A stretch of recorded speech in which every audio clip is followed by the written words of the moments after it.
निकालना था और जितना निकला उससे थोड़ा कम निकालना था। तुम्हें जहर नहीं मरहम निकालना था और जितना निकला उससे थोड़ा कम निकालना था। तुमने आधी बात बताकर मुझे तोड़ क्यों दिया? तुमने आधी बात बताकर मुझे तोड़ क्यों दिया? तुम्हें पूरी बात बताकर मेरा दम निकालना था।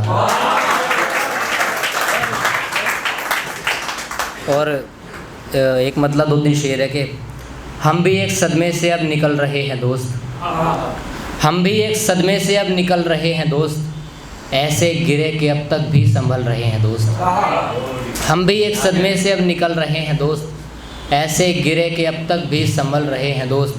दोस्त ज़रा तुम समझो वक्त की नदामत को, दोस्त ज़रा तुम समझो वक्त की नदामत को, घंटे घंटे लम्हों में निकल रहे हैं दोस्त। दोस्त ज़रा तुम समझो वक्त की नदामत को, घंटे घंटे लम्हों में निकल रहे हैं दोस्त। कई सुंदर ज़ख्म रहते हैं बिस्तर से जुड़े हुए, कई सुंदर ज़ख्म रहते हैं बिस्तर से जुड़े हुए, कोह किसी की ख्वाब किसी के पल रहे हैं दोस्त।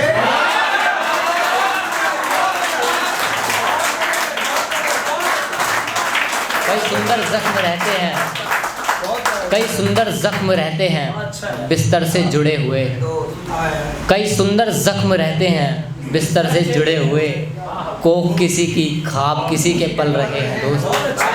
तुम ही नहीं अकेले खाली ज़र्फ़ के मानिंद, तुम ही नहीं अकेले खाली ज़र्फ़ के मानिंद, इस गज़ल पे हम भी हाथ मल रहे हैं।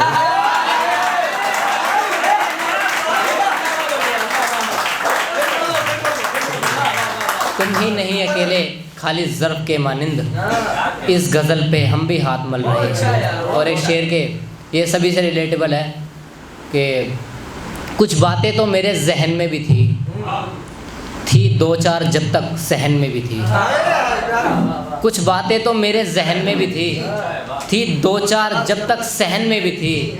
कुछ आदत ने उसकी दिल जीता था मेरा, कुछ आदत जो मेरी बहन में भी थी।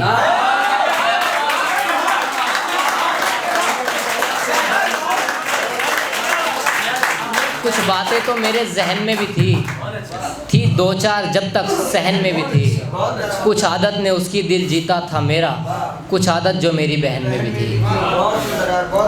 और भैया नज़म पढ़ दूँ? नज़म है एक और उसका उन्वान है सूरज की नगरी।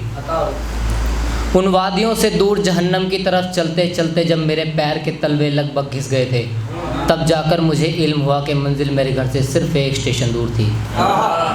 उन वादियों से दूर जहन्नम की तरफ चलते चलते जब मेरे पैर के तलवे लगभग घिस गए थे, तब जाकर मुझे इल्म हुआ कि मंजिल मेरे घर से सिर्फ एक स्टेशन दूर थी।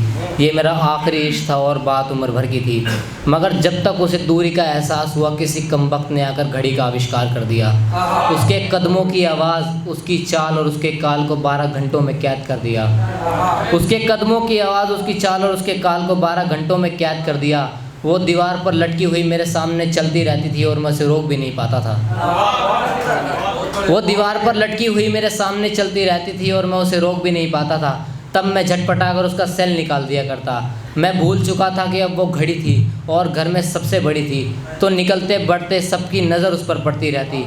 तो कुछ देर बाद अटपटाए हुए मुझे सर झुकाकर अपने हाथों से एक एक मिनट मिलाकर उसे खुद से, इस जहान से और वर्तमान से आगे करना पड़ता था।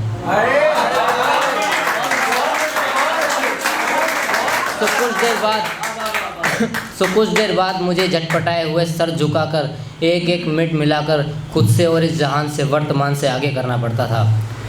सूरज की नगरी से आए हुए उस शख्स से मुझे हमेशा से इस चीज़ का डर रहता था।